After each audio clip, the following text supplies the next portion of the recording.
I almost died in the hospital and my husband didn't care. The nurse asked him if he wanted to sit with me during recovery. He replied, "Nah, I have a date." I opened my eyes and whispered, "So do I," with a divorce lawyer at 3 p.m. I've always been the kind of woman people don't really look twice at. Quiet, tidy, librarian type. The one who remembers birthdays, brings casseroles when someone's in the hospital, always offers to take the group picture at family gatherings. Name's Marla Jennings.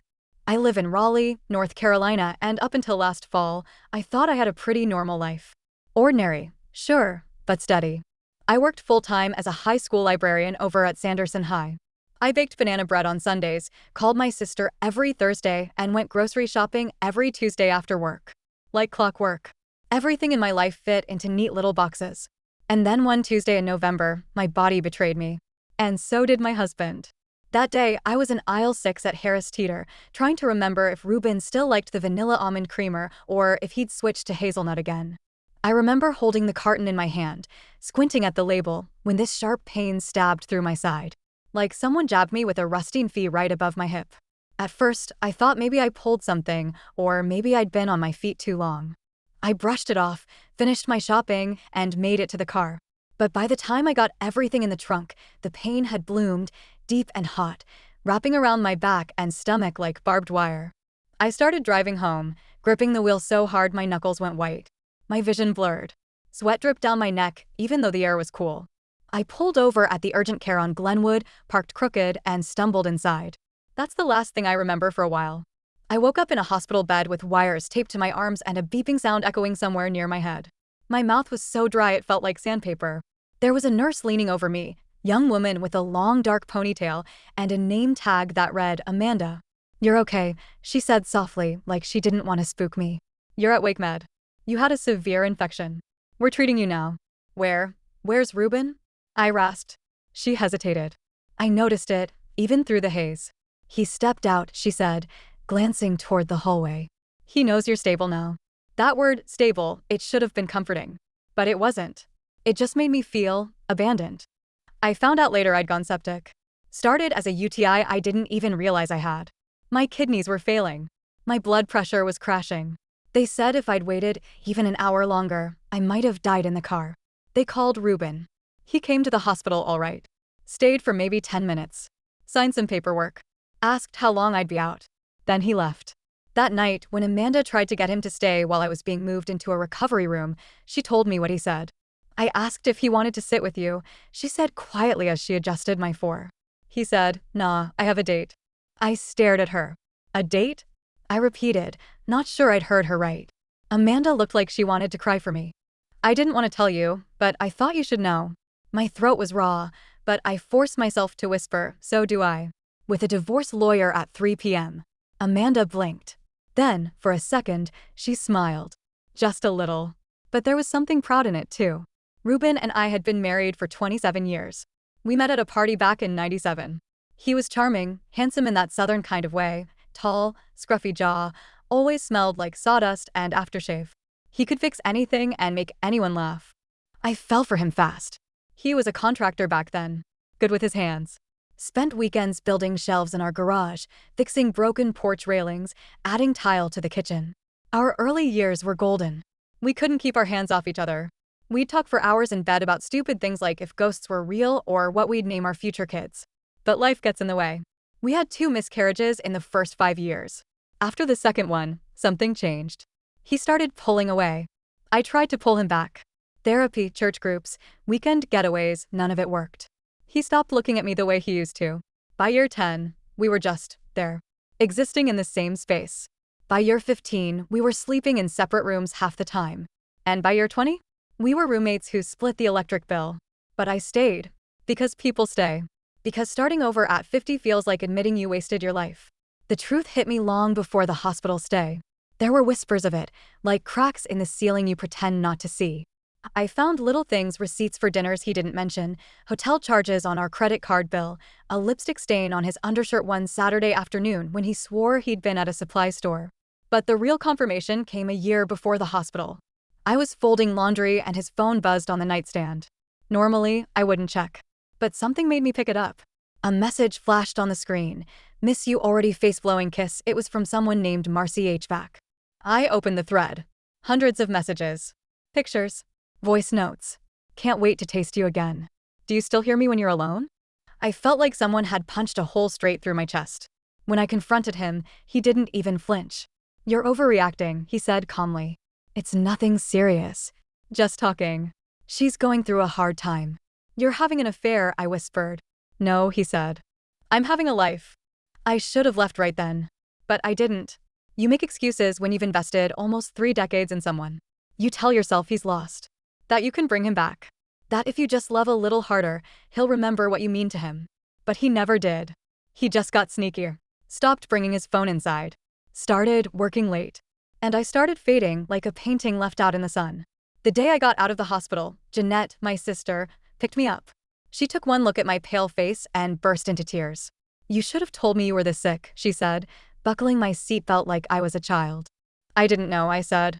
I thought it was just back pain. She was quiet the whole drive back to her place, where I stayed for a few weeks while I recovered. Then she said, You going back to him? No, I said. I'm not. You sure? I nodded.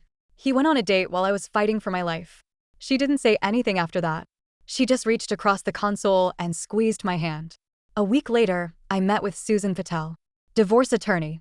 Sharp, calm, spoke like every word cost $1 and she didn't waste a cent. I handed her a folder with all the receipts, screenshots, and messages I'd saved over the years. I'm done being the nice wife, I told her. She looked at me and said, You're not being mean. You're being free. And God, that hit hard. The night Ruben was served the divorce papers was anticlimactic, if you want the truth. I pictured it being dramatic, him slamming the counter, yelling something, maybe even trying to talk his way out of it. But instead, he just blinked. He walked through the front door of our old craftsman home on Blunt Street, kicked off his boots like always, and there I was, sitting on the living room couch with the papers in my lap and Millie, our aging orange tabby, curled next to me like a tiny furnace. What's going on? He asked, loosening his belt with one hand and tossing his keys in the bowl by the door. I held up the manila envelope. Divorce papers. He stared at it. Didn't move. After a moment, he muttered, Is this because of the hospital thing? My jaw clenched so hard it hurt. No, it's because of the last 10 years. The hospital was just the final straw. He took a few slow steps into the room, like I was a bear he didn't want to startle. You sure you want to do this? He asked. We've built a life together. We've built a house, I corrected. A life would involve love, respect, HLL, even basic decency. He had the nerve to smirk. So what now? You gonna start dating? Join Tinder or something? I stood up, shaking. You don't get to laugh at me, Ruben. You gave up the right to mock me when you climbed into someone else's bed while I was fighting for mine. That shut him up. He looked down at his boots, scuffed the toe into the rug like a damn teenager caught sneaking in late. He didn't apologize. Not once. Just nodded like it was a business deal we were finishing up. You'll keep the cat, I assume, he said. Millie loves me more than you ever did, I replied. Moving out was another storm altogether. We agreed to sell the house. It hurt. God, it hurt. That home was the only place I'd felt safe for years, even with Ruben's silence echoing through the halls. Every corner held memories. Our first Thanksgiving, the time the kitchen flooded, the upstairs bathroom he renovated twice because I couldn't pick a paint color. But I didn't fight him on it. I couldn't stay there. Too many ghosts. While packing, I found an old shoebox tucked in the back of our closet. Inside were faded Polaroids from our honeymoon in Charleston, ticket stubs from movies we barely remembered, and a letter I wrote him after our second miscarriage. A letter I never gave him. I sat on the floor, holding that letter, shaking so hard I thought I might shatter. It said things like, I still love you even when you don't speak to me, and I want to believe we can survive this pain. He never saw it. And now he never would. Jeanette let me move into her guest room while I figured things out. Her house smelled like cinnamon and wood polish and had creaky floors that I found oddly comforting. She made me tea every night like we were 70-year-old roommates. She also made it her full-time job to hate Ruben. One night while we watched Dateline, she said, You know what the worst part is? It's not even the affair. It's that he didn't fight for you. I nodded, staring at the flickering screen. He saw you crumbling and didn't even offer a damn hand, she added. I know, I whispered. Men like that don't change, she said, reaching for the popcorn. They just find another woman to neglect. A couple weeks later, I ran into Ruben at the post office on Oberlin Road. I'd gone in to ship a care package to my niece in Asheville. He was in line ahead of me, wearing that ugly flannel jacket I always hated but never said anything about. He turned, saw me, and froze. "Hey," he said, like we were old coworkers running into each other at a bar. "Hey, you look better." "Almost dying tends to rearrange your priorities," I replied. He glanced away, shifted from one foot to the other. "You staying with Jeanette?" "For now." He nodded slowly, lips pressed in a line. Then he asked, "You seeing anyone?" I laughed out loud. Loud enough that two people turned around. "You've got some nerve," I said. "You moved on while I was still in a hospital gown." I didn't move on. It didn't mean anything. None of it ever does to you, does it? Not the marriage. Not the betrayal. Not me. He didn't respond. And I didn't give him a chance to. I walked right past him, dropped my box at the counter, and never looked back. Starting over at 54 is like waking up in a foreign country with no map. I didn't even know what I liked anymore. What music? What food? I'd built my life around keeping Ruben comfortable. Now I had to learn how to make myself comfortable. I bought a new coffee maker. Stopped cooking meatloaf because he liked it and I didn't. Started reading books with steamy covers just because I could. I even joined a book club at the downtown library. Bunch of women my age, most of them divorced, widowed, or emotionally retired from marriage. They were loud and unfiltered and drank wine out of tumblers. I adored them. One night, as we sat in folding chairs debating whether the lead character in our book should have KLL'd her cheating husband or just left him, one of the women, Joanne, looked at me and said, "You've got that look." What look? The look women get when they realize they've been quiet too long. Though I'm about to reclaim my life look. I didn't know whether to laugh or cry. So I did both. About 3 months after the divorce was finalized, I got a message on Facebook from a man named Wallace Penner. He said he used to shop at the same Harris Teeter and remembered seeing me around. He was a retired carpenter, widowed 5 years. Said he was sorry to hear about what happened with Ruben, small town grapevine and all. I was skeptical, but his message was kind. Not flirty, just thoughtful. So I replied, "We met at the Raleigh Farmers Market one Saturday. He brought me sunflowers and told me about the woodworking projects he was doing for his granddaughter. I told him about my book club and how I was trying to get into hiking, even though my knees sounded like Rice Krispies. When we parted ways, he looked me in the eye and said, 'You've still got a lot of life left in you, Marla. Don't let that man take any more of it.'" I stood in the parking lot for 10 minutes after he left, holding those sunflowers like they were made of gold. I didn't fall in love overnight. That's not how it works. Especially not after you've been burned down to the bone.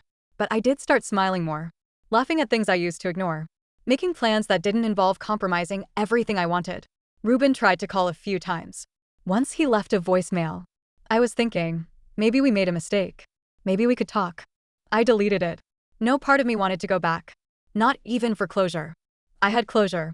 It came in the form of a near-death experience, a nurse named Amanda, a cat who always curled up in the spot Ruben used to sleep, and a simple, steady man who smelled like cedar and called me darlin'.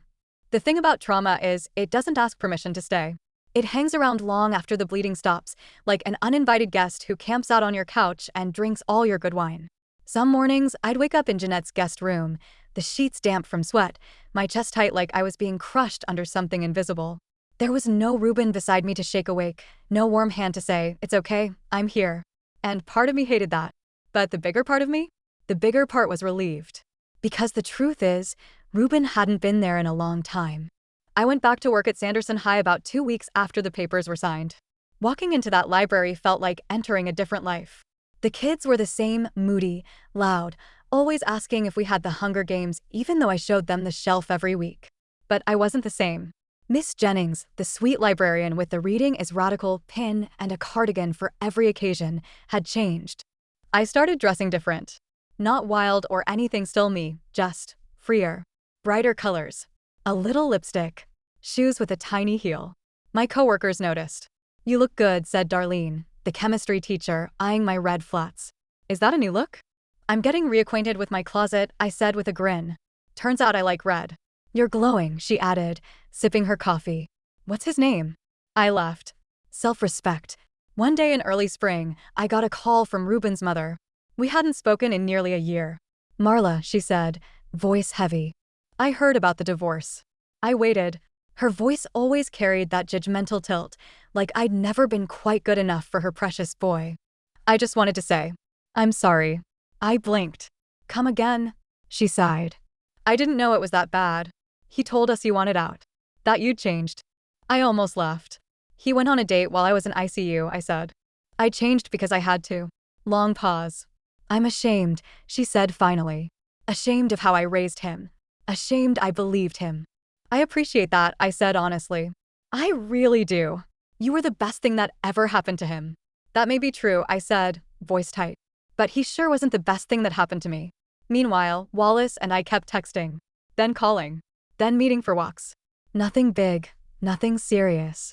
We took our time, like two people afraid to bruise each other. He told me about his wife, Marion, how they'd met in college, how he held her hand every night while she went through chemo. She passed in 2019. I didn't think I'd ever be ready again, he told me once while we sat on a bench near Lake Johnson. But then I met you and something clicked. That's kind, I said, trying not to get too caught up in it. But I'm still healing. Good, he said. That means you're still alive. He had this way of saying simple things that felt like poems. Spring turned to summer, and I found myself moving into a tiny 2-bedroom rental near 5 Points. It was older, had creaky floors and a bathroom tile pattern that looked like the inside of a kaleidoscope. But it was mine. My name on the lease. My rules. My peace. I hung pictures of my travels, ones I'd never framed when Ruben was around because he said they were too cluttered. I bought a ridiculous armchair in burnt orange that matched nothing in the house but made me smile every time I saw it. I started keeping wine in the fridge and cheese I didn't have to share. I was alone. But I wasn't lonely. And then, one humid night in June, Ruben showed up. It was around 8 p.m. I was watching reruns of The Golden Girls in pajama pants and a face mask when there was a knock on the door. I opened it, half expecting it to be Jeanette dropping off her famous zucchini bread. Instead, it was him. Same flannel jacket. Same stupid boots. What are you doing here? I asked, my voice flat. I needed to see you, he said. For what? To talk. About? He shifted. Scratched his neck. I've been thinking. About everything. About us. I crossed my arms. It's over, Ruben. You had years to think. I begged you to talk to me. You chose silence and someone else's bed. I made mistakes, he said. Big ones. You made choices, I snapped. Mistakes are dropping the ball. You dropped me. He flinched. Can I come in? No, I said. Not anymore. He looked down. You seeing someone? Why does that matter? He didn't answer. Just nodded, like he'd gotten what he came for. I'll go, he said. I'm sorry. For what it's worth. I watched him walk back to his truck. He paused before getting in, like he thought I might change my mind. But I didn't. I just shut the door and leaned against it, heart pounding. And then I laughed. Really laughed. Because it felt so damn good to say no. A week later, I met Wallace for dinner at a little Italian place tucked in a quiet corner near Glenwood South. It had a patio with twinkling lights and mismatched chairs that looked like they were stolen from a grandmother's porch. He pulled my chair out, poured my wine, and listened when I talked about my students, my cat, my latest book club drama. And then, halfway through dessert, he reached across the table and took my hand. You know what I think, he said, voice low. What? You were never invisible. You were just with someone who never looked. I swallowed hard. That's the nicest thing anyone said to me in years. He smiled. Well, get used to it. I've got more where that came from. I wasn't sure what this thing was between us. It didn't need a label. All I knew was I felt safe. Seen. Like I could exhale for the first time in years. And maybe that's the beginning of something.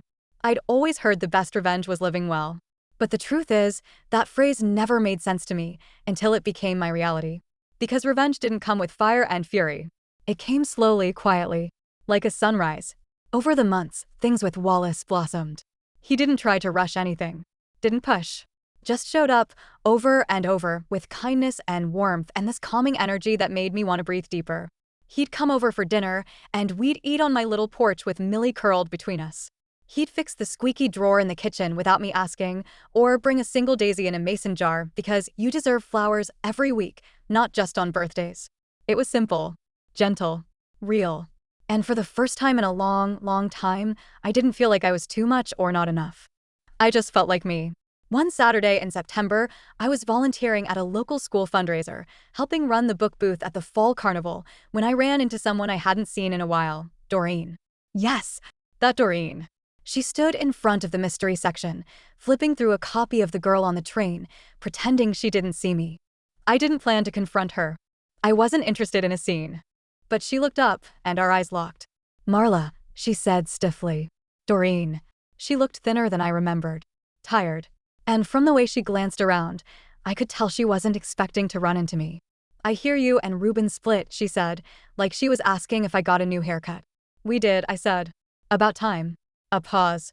You look different. Healthier, I said, smiling. Turns out stress and betrayal don't pair well with a long life. She blinked, unsure if I was joking. I wasn't. And then I walked away. It was delicious. A few weeks later, Jeanette called me with a voice full of glee.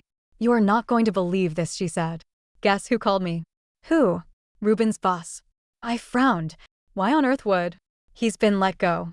Apparently, someone sent the company screenshots of some, let's just say inappropriate messages he sent from his company email. My heart paused. I didn't do it, I said quickly. Oh, I know you didn't, she said, dragging out the words. But I'd bet a month's rent Amanda did. Amanda. The nurse. Oh, bless that woman. Apparently, she'd found me on social media months earlier. We messaged a few times, nothing deep, just friendly notes about how I was doing. I had no idea she'd remembered his full name or his company. I didn't ask questions. I just smiled, shook my head, and whispered to the universe, thanks. Around the same time, I got a letter. A formal one. Certified. Ruben was trying to contest part of the divorce agreement. Something about the proceeds from the house sale being unfairly distributed. I didn't even call him. I forwarded it to Susan, my lawyer, who, God love her, sent him a 3-page reply so precise and ironclad it could have been carved in stone. She called me after she sent it. Do you want to know what I said? Surprise me. I told him he was lucky you didn't go after spousal support and his pension. If he pushes this, I will. Remind me to buy you lunch, I said. I prefer wine. I didn't know how satisfying quiet revenge could be. Watching Ruben scramble, realizing he'd lost not just me, but the support structure I'd been quietly running for years, was poetic. He had to move out of the condo he'd been renting. Got hit with a tax penalty because I'd always done our joint filings. Even his truck got repossessed. Apparently, he was behind on payments. I'd always paid the bills, reminded him of deadlines, handled the boring parts of being an adult. Without me, he was flailing. And me? I was thriving. By the time my birthday rolled around that November, Wallace surprised me with a weekend trip to Asheville. He booked us a cozy cabin in the Blue Ridge Mountains, fireplace, old vinyl records, fresh cinnamon rolls from a nearby bakery. The night of my birthday, we sat outside wrapped in blankets, watching the stars. You think you'll ever get married again? He asked, voice soft. I didn't answer right away. I'm not sure I need to, I said. Not in the legal sense. I've already done that whole song and dance. I just want peace. Kindness. Someone who chooses me every day. He nodded. Then that's what you'll have. And I believed him. The next week, I was back at school when I saw one of my students, Lacey, shy girl, always with her nose in a book, sitting alone during lunch. I walked over and sat beside her. Everything all right? I asked. She looked up, startled. Yeah, just reading. You know, I said, books are great. But sometimes it helps to talk. She hesitated. Then nodded. My mom and dad are splitting up. I put my hand on the table between us. That's hard. She looked at me. You ever go through that? I smiled gently.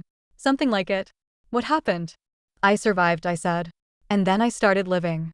She smiled. A tiny one. But it meant something. One last thing. A few months later, I was at the same Harris Teeter where it all started. Picking up coffee and almond creamer, vanilla for me, not hazelnut. I turned the corner of aisle 6 and nearly bumped into Ruben. He looked older. More hunched. Hair thinner. He opened his mouth, but I beat him to it. Don't, I said. Let's just leave it. He nodded. Are you happy? He asked, quietly. I tilted my head. I am, I said. Finally. And I meant it. He walked away first this time. And I didn't look back.